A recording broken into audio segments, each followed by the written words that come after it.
I'm at the Abello sponsored apiary and I'm going to show you how to feed your colonies for winter using nothing but fondant.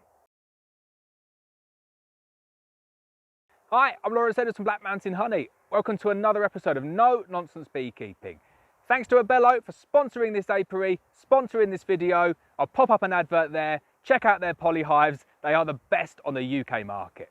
In this video, I'm going to show you how I'm going to feed up these colonies for winter using nothing but icing fondant from Bako. So I've done this a few years in a row now. A few colonies, all I use to feed them up is baking fondant. Straightforward, simple baking fondant. No 1-to-1 sugar syrup, no 2-to-1 sugar syrup, no feeders. I'm just going to take a queen excluder, put a big 6-kilo slab of fondant on the top, and then I just keep on topping it on until they no longer take it. And then when they no longer take it, I'll leave them between 6 and 8 kilos of fondant to overwinter on, and I'll just keep on checking that periodically throughout the year. It works surprisingly well. It's nowhere near as messy as sugar syrup. It reduces the risk of robbing, and it's really good for colonies like this where you can't get to them as often, and when the weather turns bad, you make sure that they've got enough stores to see them through when they're expanding into the winter brood period and then also through the winter months.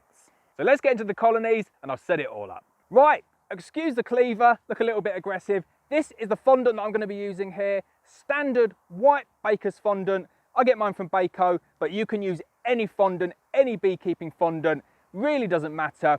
Not using protein patties, so exclude any products that have got protein in. You don't need protein at this time of year. You just want lots and lots of carbohydrate. I go for the cheapest one, nice, simple baker's fondant. So this is what the product looks like that I'm using here. Notice the expiry date on that, 9th of the 9th, 2020. It doesn't go off that quick and the bees certainly don't mind. As long as it tastes all right and smells all right and it's not started fermenting, it is good to use and the bees will break it down. Right, so let's get this colony set up for winter feeding just using fondant. Now, the Abello hives are really, really good when it comes to feeding fondant. The crown boards in all of the iterations of this hive work very, very well. All of them are compatible.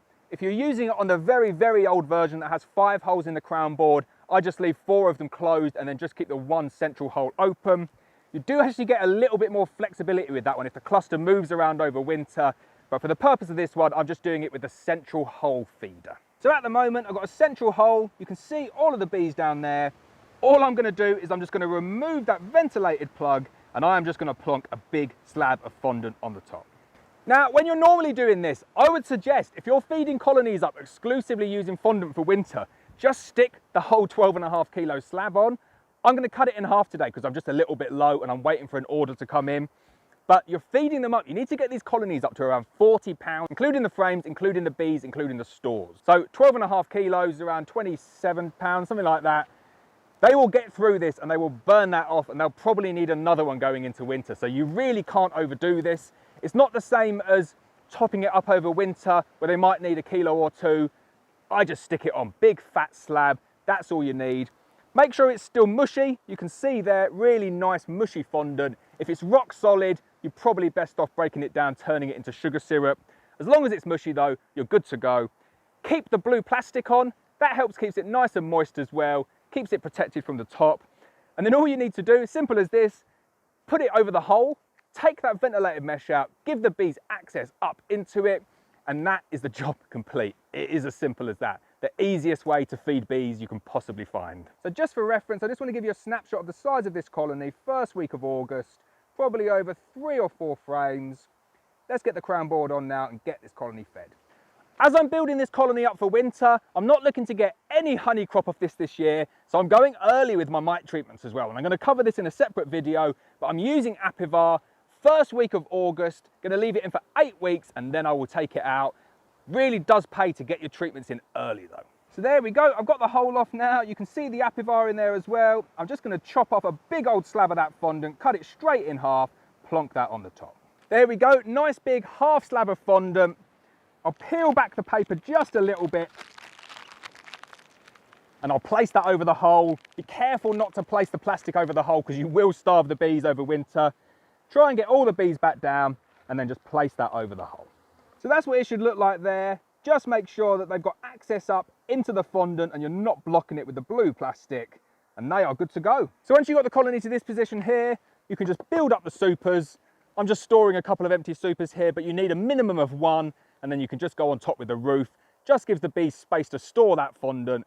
And then all we're going to do next time is you're just going to come back, remove any plastic wrapping where they've eaten the fondant, stick another big slab on. You will be amazed how quickly a big colony gets through a slab of fondant like that. It's as simple as that. The colony is now set up for winter. So make sure you stay tuned to the series. We're going to follow this one up probably every 2 or 3 weeks just to see how they're getting through that fondant there. And then we'll just continually add fondant until we bring the colony up to weight, and then they've got sufficient stores for winter. So I hope you enjoyed that video. As always, please hit the subscribe button. Please hit the bell so you're notified of every video, and I'll see you next time.